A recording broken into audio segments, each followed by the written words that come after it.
nasıl Karabağ'a girdiysek Tek millet, tek bayrak, tek vatan, tek devlet. Türk'ün yolu Zengezur'dan, Karabağ'dan geçti. Եթերում իրական Թուրքիա նախագիծն է, բարև ձեզ։ Թուրքիան մեծապես հետաքրքրված է, շահագրգռված է, որ Հայաստանը դուրս գա ՀԱՊԿ-ից։ Դրա դրսևորումներից մեկն էլ այն է, որ այդ երկրի պետական մեդիա հսկայի տելեգրամյան ռուսալեզու ալիքում անդրադարձել են ՀԱՊԿ-ի մասին Փաշինյանի վերջին հայտարարություններին։ Փաշինյանը ռեզոնանսային հայտարարություն է արել կառավարության հնգամյա ծրագիրը ներկայացնելիս, նշելով, որ ՀԱՊԿ-ի նկատմամբ հետաքրքրությունը սպառված է առաջիկա 5 տարում, ՀԱՊԿ վերադառնալու ոչ մի պլան չկա եւ շատ գոհ կլինի, եթե կազմակերպությունը որոշի հեռացնել Հայաստանի Հանրապետությանը, այդ կերպ ազատելով Հայաստանին դուրս գալ չգալու երկընտրանքից։ Ինչու է Թուրքիան ուշադրություն դարձնում հայ-ռուսական հարաբերությունների հատկապես այս դրվագին։ Հանկարան ՀԱՊԿ-ի նկատմամբ Հայաստանի այսպիսի դիրքորոշումը ընկալում է որպես հարված Ռուսաստանին, որպես անվտանգության վակուում, որը կփորձի լցնել հենց Թուրքիան, մինչև Կենտրոնական Ասիա հասնող իր թուրանական հայեցակարգի շրջանակում։ Իրական Թուրքիա նախագծի այս թողարկմանը դիտեք։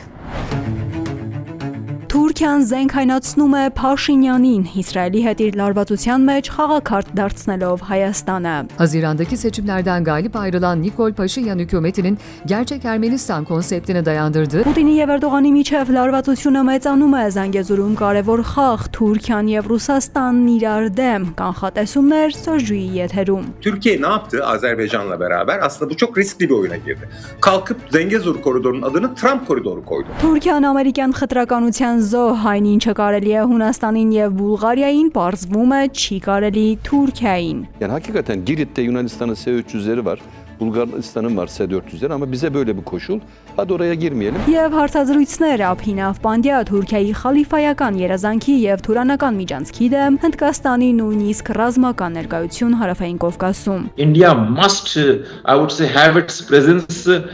maybe, let's say, through a military presence, economic presence, intelligence presence in this region, in the Zangezur corridor. Հարշիտ Շարմա Թուրքիան Պակիստանի հետ հարաբերություններով առանց Հնդկաստանի հետ ուղիղ բախվելու փորձարկում է հնդկական համակարգերը, որոնք ձեռք է բերել նաև Հայաստանը. Without fighting with India directly, it gets to test the Indian systems and resilience. Եվ Էհսան Մովահեդյան, եթե ամերիկացիները գան Սյունիք, ապա նրանց հետևից Սյունիք կգան թուրքերը. If they come to Syunik, the future of Syunik will be in danger because after them, the Turks will come to Syunik. Եվ այսպես Թուրքիան զենքայնացնում է Նիկոլ Փաշինյանին եւ հայոց ցեղասպանության թեման, ավելի ճիշտ Փաշինյանի դիրքորոշումը ցեղասպանության ճանաչման հարցում, փորձելով Հայաստանը ներքաշել Իսրայելի հետ իր լարվածության մեջ, Հայաստանը դարձնել խաղաքարտ, Հայաստանը նետել Իսրայելի առաջ։ Փաշինյանից Իսրայելին հստակ նախազգուշացում, Փաշինյանի այս քայլը շատ կզայրացնի Իսրայելին։ Սրանք վերնագրերն են, հիմա տեսնենք բովանդակությունը։ Նախ CNN Թուրք Թուրքիայում ամենադիտվող հեռուստաալիքը։ Հայոց ցեղասպանությունը իհարկե կոչում են այսպես կոչված ցեղասպանություն ու գոհունակությամբ ընդգծում Փաշինյանն այն դուրս է բերել Հայաստանի արտաքին քաղաքական օրակարգից. Ermenistan Başbakanı Nikol Paşinyan bir kez daha sözde Ermeni soykırım iddiasına ilişkin açıklamalarda bulundu. Հայաստանի վարչապետ Նիկոլ Փաշինյանը կրկին հայտարարություններ է արել այսպես կոչված հայոց ցեղասպանության վերաբերյալ։ Փաշինյանն ասել է, որ այս հարցը այլևս իրենց արտաքին քաղաքական օրակարգում չէ։ Սա նրա բացահայտ նախազգուշացումն է Իսրայելին, Նետանյահուի կառավարությանը, որը մեծ վճռականությամբ սկսեց այս հարցի ճանաչման գործընթացը, սակայն նույն վճռականությամբ այն նաև դադարեցրեց այս գործընթացը։ Ցուցադրում են ազգային ժողովում Նիկոլ Փաշինյանի հայտարարությունների այս հատվածը։ Միջազգային խաղացողները ներողություն է ձևակերպման համար մեր նահատակների մասունքներով իրար գլխի բամփում են, բայց մեր գլուխն է ցավում։ Միջազգային խաղացողները մեր նահատակների ոսկորները զենքայնացնում են, դրանով կրակում իրար վրա, բայց մենք ենք զոհվում։ Այնպես ինչպես եղել է 19-րդ դարի վերջին, 20-րդ դարի սկզբին ու վերջին, եւ մինչեւ բոլորովին վերջերս։ Փաշինյանի այս ձևակերպումների համար Թուրքիան պայքարել է 1 դարից ավելի, բայց անգամ Թուրքիայի պսևդո-ակադեմիական ու պրոպագանդիստական շրջանակներն իրենց ամենավարդագույն երազում չէին կարող տեսնել այս օրը։ Սրանք հայտարարություններ են, որոնք փրկում են Թուրքիա պետության հիմքերը, որոնք մաքրում են թուրքերի արյունոտ ձեռքերը։ Այդ հենքի վրա Ermenistan Başbakanı 1915 olayları ile ilgili Հայաստանի վարչապետը հայտարարեց, որ պետք է վերջ տալ 1915 թվականի իրադարձությունների վերաբերյալ պնդումը որպես արտաքին քաղաքականության գործիք օգտագործելուն։ Նիկոլ Փաշինյանի հայտարարությունները Թուրքիայի վարած արտաքին քաղաքականության վերջին 8 տարիների լավագույն արդյունքն են։ Մնացած բոլոր ուղղություններով, անգամ սիրիական, Թուրքիան դեռ ունի խրթին դրվագներ։ Հայաստանի պարագայում ամեն ինչ հստակ է ու անգամ ձևավորվում է առաջիկա 5 տարում նույն հունով գնալու հնարավորությունը։ Ermenistan yönetimi özellikle Türkiye ve Azerbaycan ilişkilerine odaklanan 5 yıllık yeni bir plan duyurdu. Հայաստանի կառավարությունը հայտարարել է նոր հնգամյա ծրագրի մասին, որը կենտրոնանում է հատկապես Թուրքիայի եւ Ադրբեջանի հետ հարաբերությունների վրա։ 2026-ից 31 թվականների ծրագիրն ընդգծում է Երևանի ջանքերը բարելավելու հարաբերությունները եւ Բաքվի եւ Անկարայի հետ։ Թուրքական մեդիան կարևորում է, որ Փաշինյանի կառավարության ծրագրում պատրաստակամություն կա ջանքեր գործադրելու Թուրքիայի հետ հարաբերությունների կարգավորման գործընթացի առաջ խաղացման, սահմանը բացելու ուղղությամբ եւ կենտրոնանալով այնպիսի ոլորտներում զարգացումների վրա, ինչպիսիք են տրանսպորտը, էներգետիկան եւ թվային ենթակառուցվածքները, ջանքեր գործադրելու արդեն գործադրված ջանքերից բացի։ Բայց Թուրքիայի համար ամենակարևորն այն է, որ այս ծրագիրը հիմնված է Փաշինյանի իրական Հայաստան հայեցակարգի վրա, որին ծափահարում են թուրքական ուղեղային կենտրոններից մինչև Ֆիդանի ու Քալանի կաբինետ, Erdoğan'ı nıstavayır. Haziran'daki seçimlerden galip ayrılan Nikol Paşinyan hükümetinin gerçek Ermenistan konseptine dayandırdığı Հունիսյան ընտրություններում հաղթած Նիկոլ Փաշինյանի կառավարության ծրագիրը, որը հիմնված է իրական Հայաստանի հայեցակարգի վրա, ներառում է Ադրբեջանի հետ խաղաղության ամրապնդումը, Թուրքիայի հետ դիվանագիտական հարաբերությունների հաստատումը եւ սահմանների բացումը, եւ խաղաղության խաչմերուկ նախաձեռնությունը, որը նպատակ ունի վերացնել տարածաշրջանում տրանսպորտային եւ կապի խոչընդոտները Զանգեզուրի միջանցքի ձևաչափով։ Եթե անգամ հնարավոր համարենք, որ Փաշինյանի ծրագիրը միտված է խաղաղությանը, այն իրականում կոնֆլիկտածին է, որովհետև նույն Անկարայում այն դիտարկում են այսպես. ռուս-թուրքական երկընտրանքում ակնհայտորեն առավելությունը տրվում է Թուրքիային։ Ամեն ինչ գուցե այս կերպ չընկալվեր, եթե Հայաստանի գլխին կախված չլինեին հետևանքները,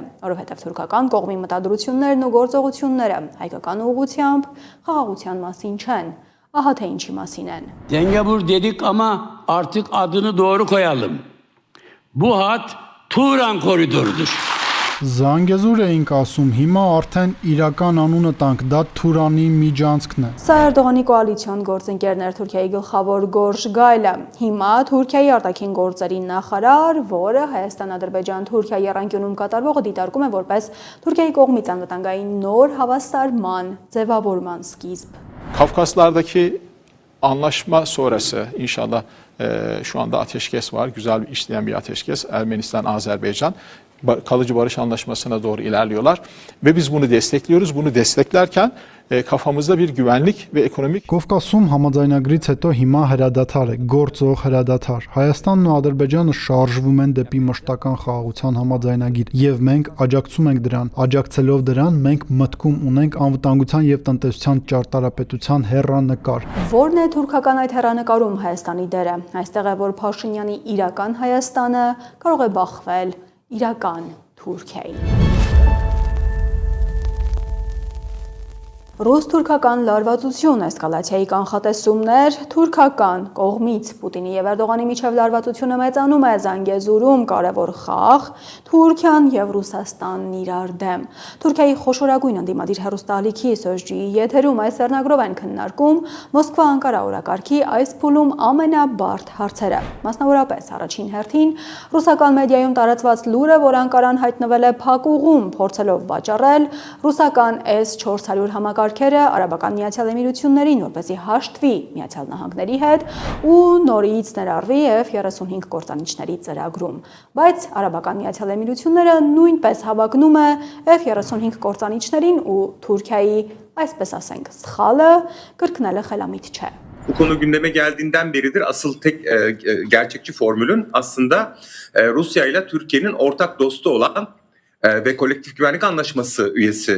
bir takım ülkeler var. Այստեղ իրատեսական բանաձևն այն է, որ կան մի շարք երկրներ, որոնք միաժամանակ բարեկամական հարաբերություններ ունեն Ռուսաստանի եւ Թուրքիայի հետ եւ անդամակցում են ՀԱՊԿ-ին։ Չգիտեմ, պետք է արդյոք ուղղակիորեն անուններ նշեմ։ Հետևաբար հնարավոր եմ համարում, որ S-400-ները հանձնվեն այդպիսի երկրի, որը երկու կողմերի հետ էլ ունի լավ հարաբերություններ։ Buna kolay onayı verip vermeyeceği üzerinden gideceksek bence o kadar kolay değil. Yani o haberin çıkmış olması hele de Ukrayna'daki gerilim ve Türkiye'nin giderek Ukrayna'ya Բայց կյանքն այդպիսին է, որ չնայած մենք ասում ենք սա ռացիոնալ մոտեցումն է եւ այդպես էլ պետք է լինի, զարգացումները միշտ չէ, որ այդպես են ընթանում։ Այսպիսով, եթե հարցնեք, թե արդյոք Ռուսաստանը հեշտությամբ կհաստատի այս գործարքը, չեմ կարծում։ Ուկրաինայի հետ էսկալացիայի ներկայիս փուլը եւ Ուկրաինայի օգտին Թուրքիայի ավելի ու ավելի թեքվող հավասարակշռությունը, ինչպես նաեւ ռուս-թուրքական հարաբերություններում լարվածությունը ավելի է բարդացնում իրավիճակը։ Թուրքիան շտապում է ազատվել S-400-ներից, որովհետև Էրդողանն է Թրամփի հետ մտել այնպիսի հարաբերությունների մեջ, որ քայլերը պետք է արագ անել, սա ընդգծում են։ Սակայն հավելում ռուս-թուրքական հարաբերությունները բարդացնող միակ դրվագը չէ այս պահին ու ներկայացնում Ռուսաստանի արձագանքը Ուկրաինային Թուրքիայի զինանոցից ամերիկյան խոշոր սպառազինության խմբականակի հնարավոր փոխանցման մասին շշուկներին։ Սա լուրջ վնաս կհասցնի ռուս-թուրքական հարաբերություններին S-400-ների հարցին զուգահեռ հարցնում են։ Türkiye-Rusya ilişkileri en az bir yıldır aşağı doğru gidiyor. Evet. En az. Թուրքիա-Ռուսաստան հարաբերությունները վատ թարանում են ամենակիչն արդեն 1 տարի, իրականում ավելի երկար ժամանակ։ Bir denklem işledi ama belki de en sembolik kısmı Kafkasya'da yaşanan bir işbirliğinden, büyük bir işbirliğinden. Սիրիայից սկսած, որտեղ զարգացումները ավելի ընդհանուր միջազգային հավասարում էին, մինչև հարավային Կովկաս, որտեղ ամենախորհրդանշական վերադասավորումներն էին։ Türkiye ne yaptı Azerbaycan'la beraber? Aslında bu çok riskli bir oyuna girdi. Kalkıp Zengezur koridorunun adını Trump koridoru koydu. Ինչ արեց Թուրքիան։ Ադրբեջանի հետ միասին իրականում մտավ շատ ռիսկային խաղի մեջ։ Նրանք Զանգեզուրի միջանցքը վերանվանեցին Թրամփի միջանցք, ավելին Թրամփը վարվում է այնպես, կարծես ինչ-որ մեծ բան է արել։ Սա իհարկե ռիսկ է ենթադրում Ռուսաստանի, Թուրքիայի եւ Ադրբեջանի միջև եղած համագործակցության հավասարակշռությունը։ Ստացվում է, որ թուրքական ընդդիմադիր հեռուստաալիքի եթերում գոնե ունեն գիտակցում ընկալելու, որ ինչպես պնդում են իշխանամերձ որոշ շրջանակներ Անկարայում եւ Բաքվում Ռուսաստանին ոչ թե հաղթել են ու վտարել հարավային Կովկասից, այլ տեղի ունեցել բոլորովին այլ զարգացում, որը համառոտ կարելի է ձևակերպել այսպես։ Թուրքիան եւ Ադրբեջանը փորձում են դավաճանել Ռուսաստանին։ Ռուսաստանը համբերատար սպասեց, բայց դատելով արձագանքի կոշտությունից վերջին կաթիլներից մեկը կարող է լինել Թուրքիայից ծանր ամերիկյան տեխնիկայի փոխանցումը Ուկրաինային։ Rusya tarafının yani Ukrayna'ya bu ciddi Amerikan tarafından aldığınız silahları oraya da işte satarsanız. Ռուսական կողմը ըստ էության ասում է, եթե Ուկրաինային վաճառեք ամերիկացիներից գնած զենքը, մեր գործը կդժվարանա, եւ սա լավ չէ թուրք-ռուսական հարաբերությունների համար։ Սա շատ մեղմ ձևակերպում է, անվանենք այն նախազգուշացում։ Ավելի պարզ ասած, Ռուսաստանի հետ հարաբերությունները լավ չեն ընթանում եւ դրանք կարծես չեն բարելավի, որովհետեւ դուք պետք է զգույշ լինեք, երբ դիպչում եք այն երկրների զգայուն կետերին, որոնք այդքան լարված են, պատերազմի մեջ են։ Թվում է, թե այս առումով հավասարակշռությունը որոշ չափով կորել է։ Թուրք-ռուսական հարաբերություններում առաջիկա ժամանակահատվածում ավելի շատ լարվածությունն ու ավելի շատ բախումները ընդհանրապես անակնկալ չեն լինի։ Daha fazla gerilim, daha fazla atışma hiç şaşırtıcı olmaz. Այս հարցազրույցի ընթացքում հնչել է եւս մեկ ուշագրավ դիտարկում Ուկրաինայում պատերազմի ընթացքը քննարկելիս իհարկե Ռուսաստանի մասով թերահավատ պնդումներ են արվում, բայց այդ թերահավատության արանքում ահա թե ինչ է հայտարարվում։ İnanılmaz yani Rusya'nın avantajının şu olduğu askeri uzmanlarca söyleniyor. İnanılmaz yüksek bir üretim kapasitesi var. Aslında 2. Dünya Savaşı'nda Nazi Almanyası'na Sovyetlerin Ռազմական փորձագետներն ասում են, Ռուսաստանի առավելությունն այն է, որ ունի աներևակայելի բարձր արտադրական հզորություն։ Իրականում հենց դա հնարավորություն տվեց Խորհրդային Միությանը հաղթել նացիստական Գերմանիային երկրորդ համաշխարհային պատերազմում, ոչ թե որովհետև նրանք ունեին ավելի լավ կործանիչներ կամ ավելի լավ տանկեր, այլ Խորհրդային Միությունը հաղթեց, որովհետև կարողացավ փոխարինել հազարավոր, տասնյակ հազարավոր, 100 հազարավոր տանկեր եւ այլ սարքավորումներ։ Ռուսաստանը հիմա նմանատիպ ռազմավարություն է վարում։ Այն ստեղծել է աներևակայելի էժան եւ լայնորեն տարածված անօթաչուների հզորություն։ Սա ակնարկ է ուղղված հենց Թուրքիային, որը ռազմարդյունաբերության վերելքի եւ ինքնուրույնության մասին է աղմկում, բայց դա միայն մարքեթինգ է։ Իրականում Թուրքիան ինքնուրույն եւ իրական ռազմարդյունաբերությունից ու վերելքից շատ հեռու է։ Իշխանամերձ հեռուստաալիքներից մեկի եթերում ռուս-թուրքական հարաբերությունները քննարկում են նույն երկու կոնտեքստում՝ S-400-ներ եւ Ուկրաինային Թուրքիայից ամերիկյան զենքի փոխանցում։ Նախ շատ կարևոր տարբերություն են նկատում։ Այն, ինչը կարելի է Հունաստանին եւ Բուլղարիային, պարզվում է չի կարելի Թուրքիային։ Yunanistan'da var, Bulgaristan'da var S-300'ler. Yani şimdi bunu hiç girmiyorum bu konuya. Հունաստանն ունի S-300, Բուլղարիան S-400, բայց մեր առաջ այսպիսի պայման է դրվում։ Oraya girmeyelim. Միայն փաստն են արձանագրում, չեն ցանկանում շարունակել ու Թուրքիայի դեմ այս խտրականության դետալները, պատճառները քննարկել։ Ինչ խոսք շատ տհաճ իրականության կբախվեն։ Առնվազն կպարզվի, որ Սուլթանն այնքան էլ վարժ դիվանագետ չէ, ինչպես փորձում է ներկայանալ, Թուրքիան այնքան էլ ինքնիշխան չէ, որքան փորձում է ներկայանալ, իսկ դա թուրքական հեռուստաեթերում ասելու համար մի քիչ համարձակություն է պահանջում։ Միացյալ Նահանգներից արդարություն պահանջել չեն ուզում, բայց երբ հերթը հասնում է Ռուսաստանին, որը զգուշացրել է, հարաբերությունները կվնասվեն, եթե Ուկրաինային զենք փոխանցվի, թուրքերը վրդովմունք են ցույց տալիս։ Ayrıca Rusya'nın da böyle bir şey içerisinde Ukrayna'ya silah verilme konusu üzerinden bir koşullamayı da Ես նաև չեմ կարծում, թե ճիշտ է, որ Ռուսաստանը պայմաններ սահմանի Ուկրաինային զենքի մատակարարումների վերաբերյալ։ Այստեղ տրամաբանություն չկա, որպես անկախ երկիր կարող ենք զենք վաճառել, նաև գնել այլ երկրներից, այդպես չէ։ silah satabilirsiniz, alabilirsiniz değil mi? Bunu zaten yaşıyoruz. Թուրքիայի ինքնիշխանության մասին այս նկատառումը մի քիչ ծիծաղելի է հնչում, հատկապես հաշվի առնելով քիչ առաջ նշվածը։ Թուրքիայի գլխավոր ընդդիմադիր կուսակցությանը ժողովրդի հանրապետականին հարող Ջումհուրիեթն էլ իր լավատեղյակ աղբյուրներին հղումով գրում է, որ ռուս-թուրքական բանակցություններն այս պահին ընթանում են ավելի լայն փաթեթով։ Սեղանին ոչ միայն S-400-ներն են, այլև Աքույու ատոմակայանը եւ Կապույտ հոսք գազատարը։ Թուրքիայի կողմից S-400-ներից հրաժարվելու թույլտվության դիմաց Ռուսաստանը որոշ պահանջներ ունի Աքույու եւ Կապույտ հոսք նախագծերի վերաբերյալ, մինչ Ռուսաստանից Սև ծովով Թուրքիա բնական գազ տեղափոխող Կապույտ հոսք խողովակաշարի պայմանագիրը 2025 թվականին երկարաձգվել է 1 տարով, աղբյուրը մեր թերթին ասել է, որ Ռուսաստանը ցանկանում է ավելի երկարաժամկետ պայմանագիր։ Աքույու ատոմակայանի վերաբերյալ աղբյուրը նշել է, որ երկրորդ, երրորդ եւ չորրորդ ռեակտորները ֆինանսական ռիսկի տակ են եւ Ռուսաստանը ակնկալում է բաժնետոմսերի այնպիսի փոխանցում, որը կհամապատասխանի իր շահերին։ S-400-ների հարցը կզարգանա կախված նրանից, թե որքան ճկուն կլինի Թուրքիան այս հարցում, հավելել է Ջումհուրիեթի աղբյուրը։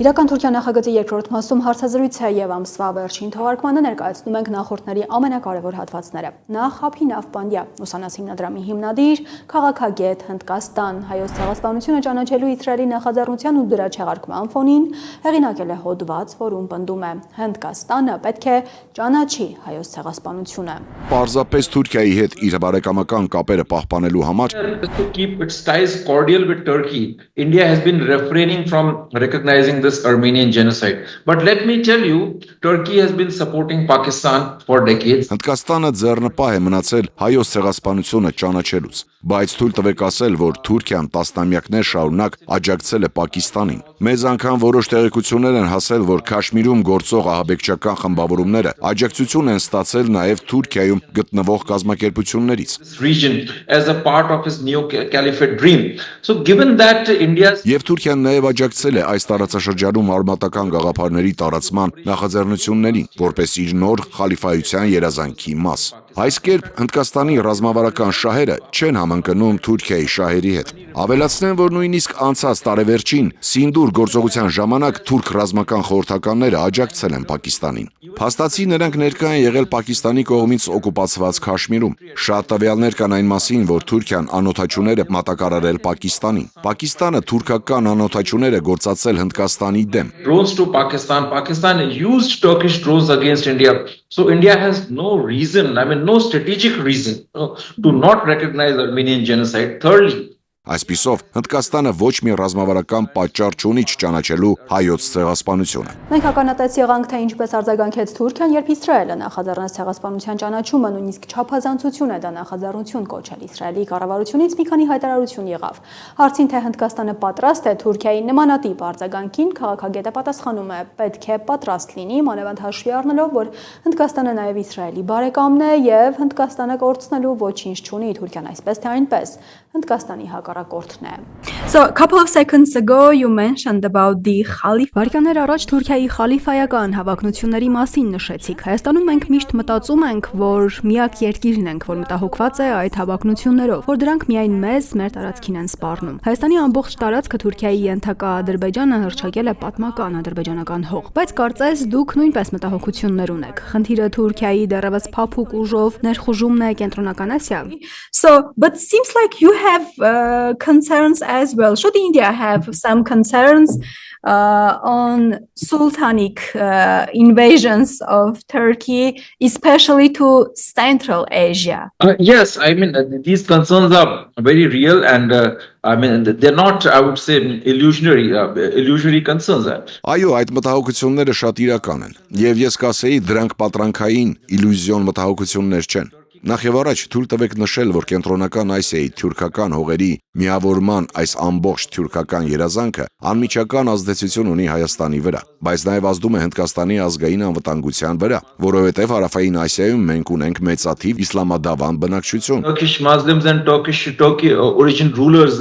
ruling this part of the world during the medieval times. In fact, Pakistan considers itself as the successor to the Mughal state. Ու նաև միջնադարում աշխարհի այս հատվածում իշխող թուրք մուսուլմանների եւ թուրքական ցակում ունեցող կառավարիչների պատմություն կա։ Իրականում Պակիստանը իրեն համարում է մոնղոլների իրավահաջորդը, իսկ մոնղոլների երակներում թուրքական արյուն կար եւ այդ պատճառով էլ Թուրքիան ու Պակիստանը գտել են ընդհանուր եզրեր։ Թուրքիան նույնպես մեծ հոգեբանական կրոնական ազդեցություն ունի Հնդկաստանի իսլամադավան բնակչության վրա։ Այս իսլամական խնդիրը իրական անվտանգային մարտահրավեր է Հնդկաստանի համար, ներքին եւ արտաքին անվտանգության առումով միաժամանակ։ Եվ մենք վերջին կասեի մի քանի տարիների ընթացքում տեսել ենք մուսուլմանների շրջանում կրոնական արմատականացման աճ, հսկայական չափերով։ Հինդուիստական ֆունդամենտալիզմը նույնպես ավելի նկատելի է դառնում, եւ դա ավելի է ընդգծում իսլամական ֆունդամենտալիզմի ինտենսիվությունը։ Եթե Թուրքիան ամրանա Կենտրոնական Ասիայում, ապա անշուշտ դա ավելի շատ տարածք կստեղծի Թուրքիայի համար Հնդկաստանում իր կրոնական փափուկ ուժի ազդեցությունը գործադրելու համար։ Եվ հաշվի առնելով, գիտեք, նրանց խալիֆայության երազանքները, դրանք լավ համընկնում են հնդիկ մուսուլմանների շրջանում կոշտ գծի կողմնակիցների նպատակների հետ։ Եվ անշուշտ դա անվտանգային մարտահրավեր է Հնդկաստանի համար։ It's a security challenge for India. Եվ հենց անվտանգության այդ մարտահրավերը հաշվի առնելով Հնդկաստանի եւ Հայաստանի համար առավել շահեկան կլինի, եթե Հնդկաստանն ունենա ներկայություն Հարավային Կովկասում, ընդգծում է քաղաքագետն ու հավելում, ներառյալ ռազմական ներկայություն։ So-called Zangezur corridor through Armenian territory. Even some experts from India, այսպես կոչված Զանգեզուրի միջանցքը կամ Թրամփի ուղին Հայաստանի տարածքով, նույնիսկ Հնդկաստանից որոշ փորձագետներ նշում են, որ Հնդկաստանը նույնպես կարող է որոշակի օգուտներ ստանալ այդ նախագծից։ Թուրքական միջանցքը Հայաստանի տարածքով, որը նրանք պահանջել եւ մեծ ճնշում են գործադրել ստանալու համար, կարծում եք Հնդկաստանին ավելի շատ օգուտներ կտա, թե կդառնա ոչ միայն անվտանգության, ազգային անվտանգության խնդիր Հայաստանի, այլև Հնդկաստանի համար, հաշվի առնելով նաեւ այն, ինչը քիչ առաջ դուք նշեցիք։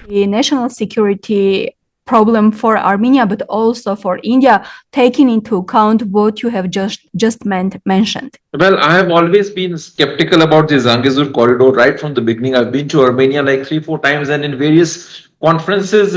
I have shared my thoughts that I mean this corridor is something to be viewed with great caution. Ես միշտ կասկածամիտ եմ եղել այս Զանգեզուրի միջանցքի հարցում։ Սկզբից ի վեր ես եղել եմ Հայաստանում 3-4 անգամ եւ տարբեր կոնֆերանսներում ասել եմ, որ այս միջանցքը պետք է դիտարկել մեծ զգուշությամբ։ Այնուամենայնիվ Հայաստանի ներկա կառավարությունը իր ռազմական եւ տնտեսական կարողություններով այն վիճակում չէ, որ ապահովի արդյունավետ ռազմական հակազդեցություն Թուրքիային եւ Ադրբեջանին։ Հաշվի առնելով այս իրավիճակը, ինչպես նաեւ Ամերիկայի հետ կապերը, այս որոշումը պետք է կայացվեր եւ այդ գործընթացը, այս ամբողջ նախագիծը սկսվեց։ Հիմա կարծում եմ, որ ամերիկացիները պետք է շատ լուրջ եւ շատ զգոն դեր խաղան այստեղ, քանի որ անշուշտ Թուրքիան ունի հայտնի ծրագրեր։ Մենք դա գիտենք։ Եվ եթե ավելի ու ավելի շատ երկրներ ներգրավվեն այս միջանցքում, օրինակ Հնդկաստանը ներգրավի, գուցե Չինաստանը ներգրավի այս տարանցիկ ուղու օգտագործմանը, ամեն ինչ կարող է այլ կերպ դասավորվել։ Հայաստանի համար ավելի դրական հունով, քանի որ ավելի շատ միջազգային դիտորդներ կլինեն եւ դա կլինի զսպող գործոն այնպիսի երկրների համար, ինչպիսիք են Թուրքիան եւ Ադրբեջանը, իրենց աշխարհառազմավարական նկրտումները այս միջանցքով իրագործելու ճանապարհին։ Իսկապես դժվար է արտահայտել այս միջանցքից Հնդկաստանի համար բխող կոնկրետ եւ էական օգուտները, բայց անշուշտ Հնդկաստանը կորցնելու ոչինչ չունի։ Եվ քանի որ Հնդկաստանը դարձել է Հայաստանի համար ռազմավարական գործընկեր, Հնդկաստանը պետք է, կասեի, ունենա իր ներկայությունը, գուցե ռազմական, տնտեսական, հետախուզական ներկայությունն այս տարածաշրջանում, ինչը երկարաժամկետ հեռանկարում չափազանց օգտակար կլինի Հայաստանի համար։ Presence, maybe let's say through a military presence, economic presence, intelligence presence in this region, in the Zangezur corridor, that will be extremely beneficial to Armenia in the long run. Because with Turkey there, with Azerbaijan. Որովհետև Թուրքիայի, Ադրբեջանի միջոցով ես կարող եմ անշուշտ տեսնել Պակիստանի դերը, նաև այդ միջանցքում մոտ ապագայում։ Եվ ուր էլ որ գնա Պակիստանը, նրա հետևից երևում է հետքը ահաբեկիչների, պրոքսի ուժերի, զինված համակարգերի, պարտիզանների։ Այսպիսով, կարծում եմ ավելի լավ կլինի, եթե Հնդկաստանը լինի այդ տարածաշրջանում, այդ միջանցքում։ Սյունիքում Հնդկաստանի ներկայության մասին խոսել է ևս մեկ քաղաքագետ Հնդկաստանից, Հարշիտ Շարմա։ Հնդկաստանն իր դեմ ուղղված քայլ չի ընկալում այն փաստը, որ Թուրքիան փորձում է ամրապնդել իր դիրքերը Կենտրոնական Ասիայում։ Հնդկաստանը չպետք է ուղղակիորեն մարտահրավեր նետի Թուրքիային, բայց Հնդկաստանը պետք է առաջ մղի սեփական տնտեսական դիմադրողականությունը եւ փափուկ ուժը։ Are there concerns in India regarding to Turanic soft invasion? Արդյոք Հնդկաստանում մտահոգություններ կան Թուրքիայի կողմից Կենտրոնական Ասիա առայժմ փափուկ ուժով թուրանական ներխուժման վերաբերյալ։ Հաշվի առնելով նաև հայտարարությունները, որոնցում թուրքերը Հայաստանի տարածքով անցնելիք Թրամփի ուղին անվանում են Թուրանի միջանցք եւ ավելի ու ավելի բացահայտ խոսում են թուրքական աշխարհը միավորելու մասին։ After this conflict with Iran and USA,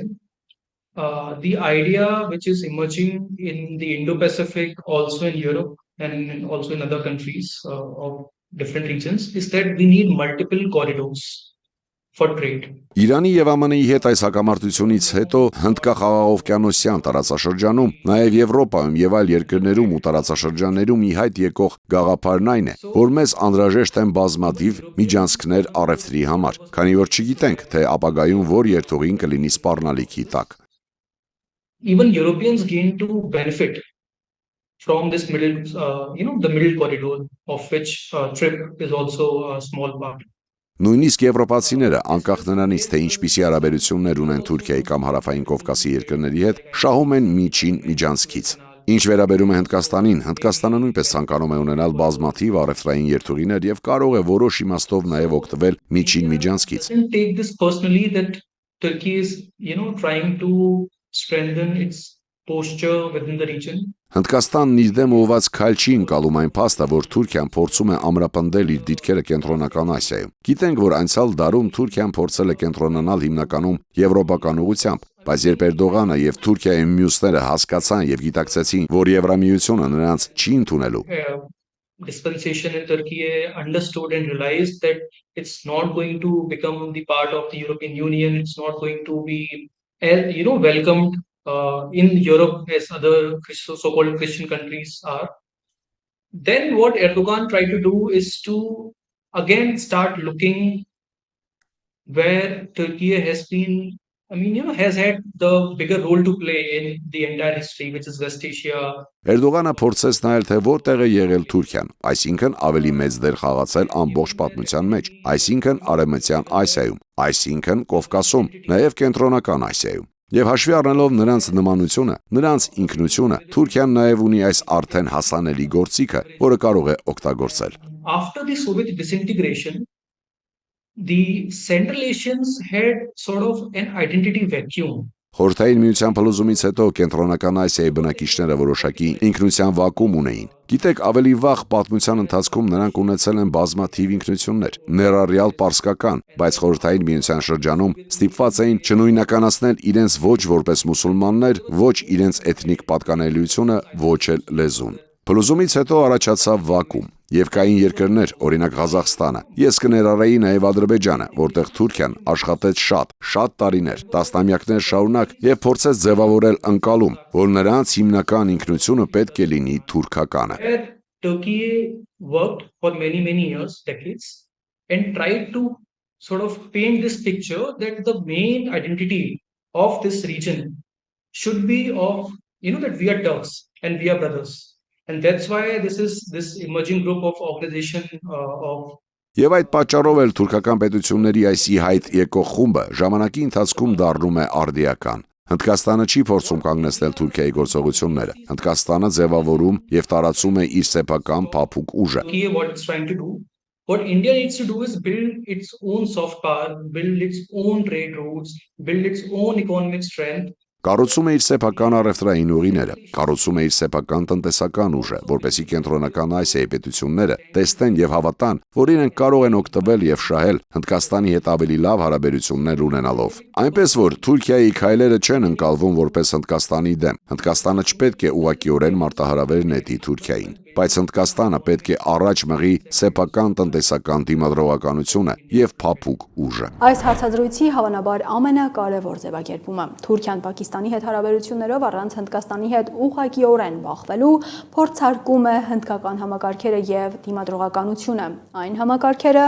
որոնք ձեռք է բերել նաեւ Հայաստանը։ Here I should ask also.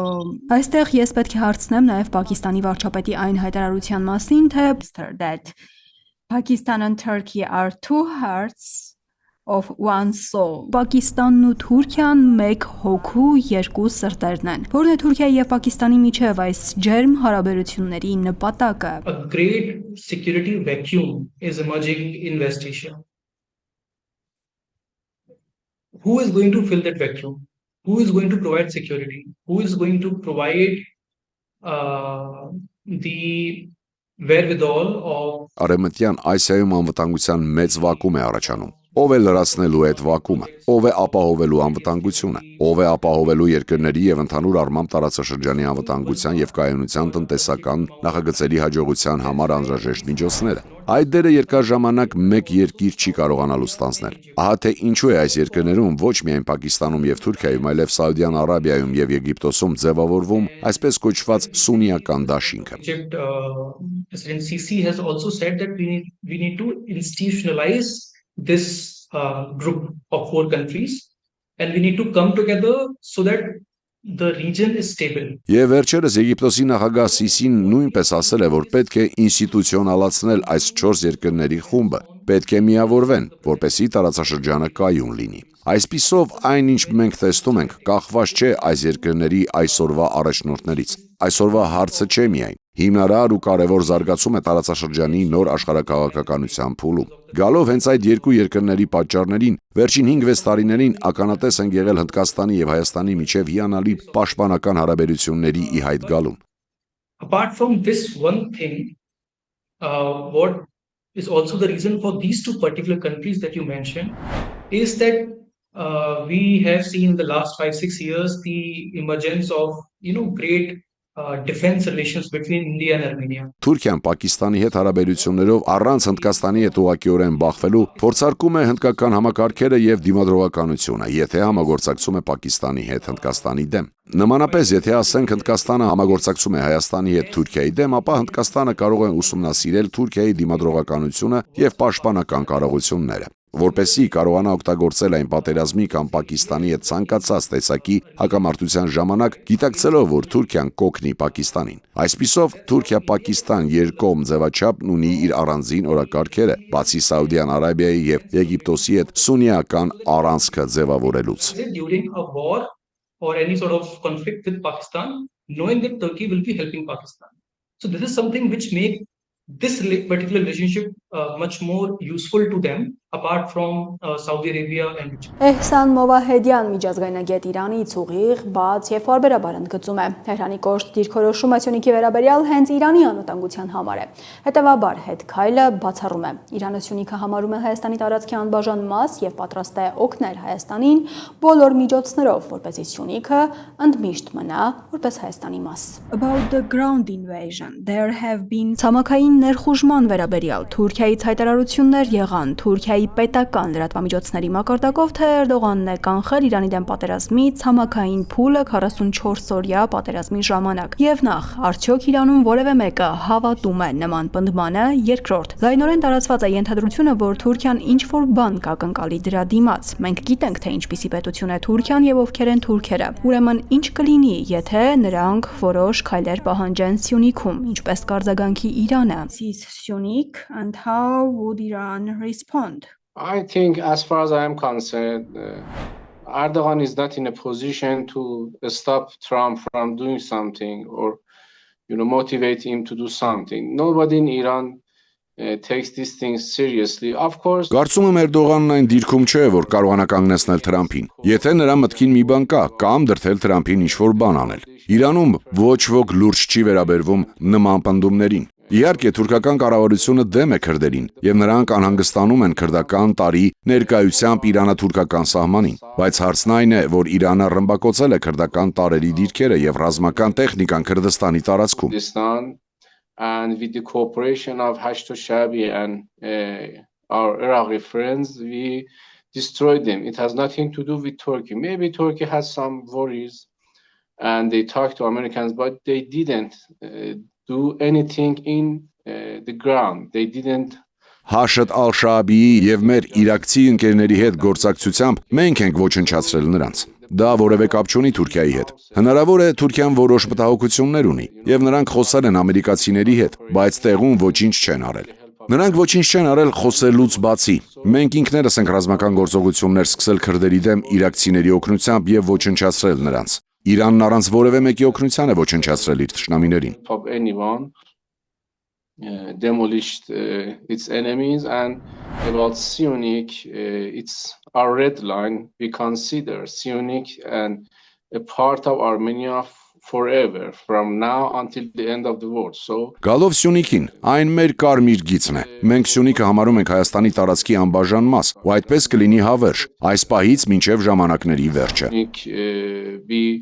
under any kind of demographic change or Դա աշխարհաքաղաքական կարմիր գիծ է Իրանի Իսլամական Հանրապետության համար։ Իրանում ոչ ոք չի ընդունի, որ Սյունիքը ենթարկվի որևէ ժողովրդագրական փոփոխության, կամ որևէ մեկը փորձի կտրել Սյունիքը Հայաստանից։ Այսպիսով Սյունիքի հարցում որևէ գործարք չի լինելու։ Իհարկե Թուրքիան փորձեց խնդրել Իրանին ընդունել այսպես կոչված Զանգեզուրի միջանցքը կամ ընդունել սահմանների որոշ փոփոխություններ տարածաշրջանում, բայց դա այն բանը չէ, որի հետ Իրանը կարող է հաշտվել։ Because if Iran accepts that, it's going to be surrendered by four countries, but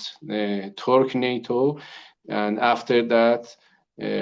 our borders with Armenia. Քանի որ եթե Իրանը ընդունի, կշրջափակվի թուրքական երկրներով, թուրքական ՆԱՏՕ-ի շրջափակման մեջ կհայտնվի։ Դրան կհետևի Հայաստան-Իրան սահմանի հարցը, ապա կփորձեն ազդել Իրանի վրա, կփորձեն Իրանից տարածքներ պոկել։ Մենք գիտենք ինչ կա նրանց մտքին։ Մեզ համար անընդունելի է Սյունիքի հարցում որևէ հետ քայլ, եւ Իրանը պատրաստվում է օգնել Հայաստանին բոլոր միջոցներով, որպեսզի Սյունիքը ընդմիշտ մնա որպես Հայաստանի մաս։ Իրանի թշնամիները ցանկանում են շրջապատել Իրանը թուրքական տարրով ու մասնատել Իրանը։ Հետևաբար Հայաստանի եւ Սյունիքի անվտանգությունը Իրանի անվտանգությունն է։ Հայաստանն ադրբեջանցիներով լեցնելու Բաքվի պլանը Թեհրանում վտանգավոր են համարում ոչ միայն Հայաստանի, այլև հենց Իրանի համար, որովհետեւ վերադարձ կոչվող անվտանգ բառի տակ իրականում թաքնված է տարածաշրջանի ժողովրդագրական պատկերը փոխելու դիտավորությունը թուրքական գերիշխանություն հաստատելու ծրագրով։ There were questions in Iran regarding the alleged security component of TRIP, including discussions about the possible deployment of third. Իրանում կային հարցեր TRIP-ի ենթադրյալ անվտանգային բաղադրիչի վերաբերյալ, քննարկվում էր երրորդ կողմի զինված ուժերի տեղակայման հարց։ Իրանի մեր գործընկերները տեսել են, որ նման որևէ բան չի նախատեսվում, ստորագրված փաստաթղթով բոլոր ենթակառուցվածքները լինելու են Հայաստանի ինքնիշխանության ներքո։ Բոլոր ենթակառուցվածքները լինելու են Հայաստանի ինքնիշխանության ներքո, գործելու են Հայաստանի իրավազորության ներքո եւ դա բացառում է նաեւ երրորդ կողմի տեղակայումը։ Այդ հարցերի շուրջ Իրանի մտահոգությունները փարատված են։ Սա Հայաստանի արտաքին գործերի նախարարի հայտարարությունն է, որին հետևեց հայտարարություն Իրանի արտգործնախարարությունից, որ Իրանի դիրքորոշումը չի փոխվել։ Հիմա Իրանի մտահոգություններն իսկապես փարատված են։ For concern for Iran still or the problem is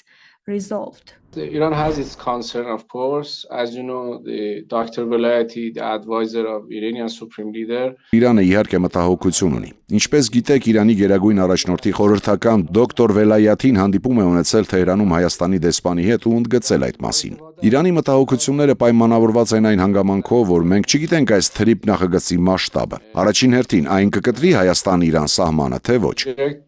The first point is that whether it's going to cut our borders or not.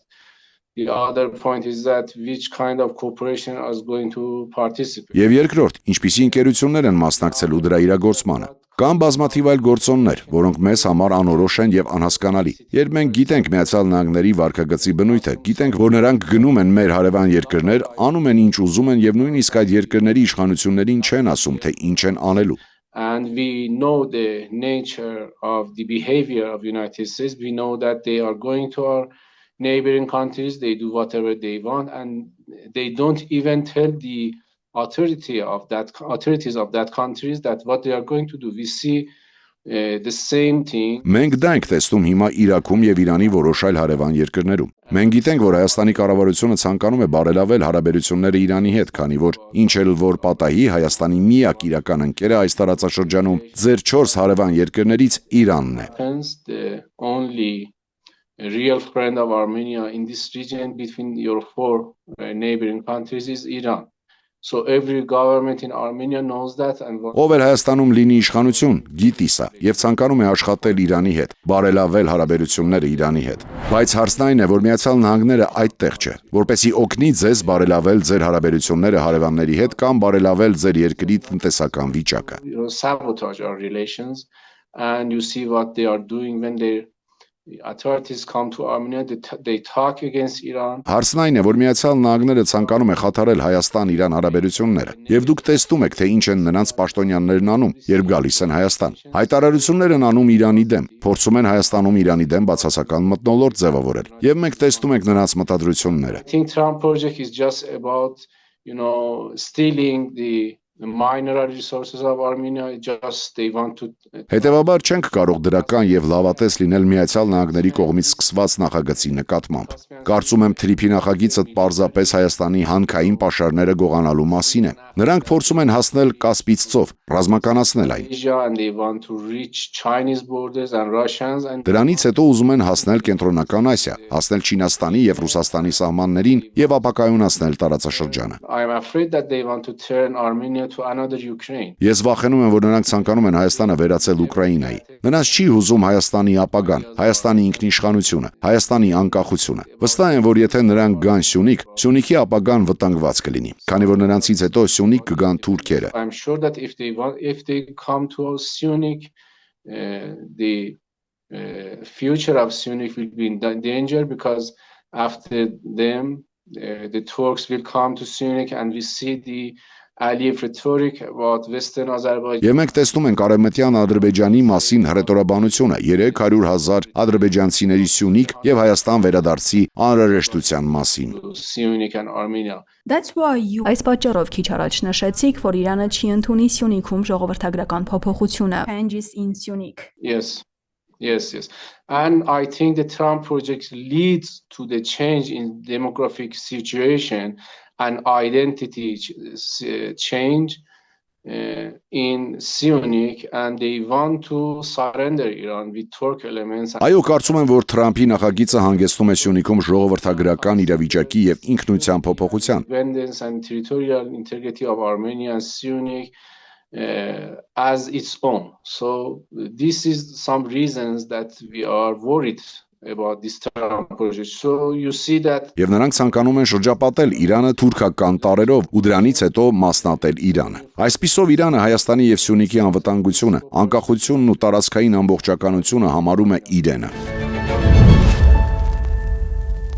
Այսքանն ենք պատրաստել այս թողարկման համար։ Դուք դիտում եք իրական Թուրքիա նախագիծը։ Շնորհակալ ենք ուշադրության համար։